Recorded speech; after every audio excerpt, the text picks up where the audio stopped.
ఇప్పుడేమో హెచ్బి ఎంత ఉంది? 4.8 ఉంది. ఏమేమి తింటున్నావు?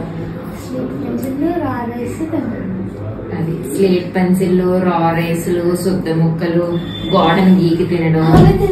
యూజువల్ గా ఇటువంటి లక్షణాలన్నీ మెడికల్ టర్మ్ లో పైకా అంటారనమాట. పైకా అంటే ఏంటి? ఇలాంటివన్నీ తింటూ ఉంటే ఆటోమేటిక్ గా ఐరన్ డెఫిషియన్సీ ఎనీమియా వస్తుంది. బ్లడ్ శాతం అనేది బాడీలో ఇంప్రూవ్ అవ్వదు. ఇప్పుడైతే మట్టికి కొనుక్కొని మరీ తింటున్నాం. ఇంట్లో దొరకట్లేదు. ఇంట్లో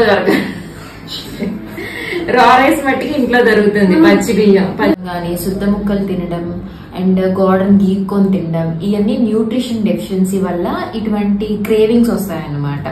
అంటే అండర్లయింగ్ ఏమైనా న్యూట్రియం డెఫిషియెంట్ అయితే గనక ఇలా తినాలనిపిస్తూ ఉంటది. ఎవరికైనా ఇటువంటి ఫుడ్ క్రేవింగ్స్ ఉంటే గనక ఇమీడియట్ గా ఆపుకోండి అండ్ మీ బ్లడ్ శాతం అనేది చెక్ చేయించుకోండి. ఖచ్చితంగా డెఫిషియన్సీ అయితే ఉంటది, అది ఖచ్చితంగా క్లియర్ చేసుకోవాలి.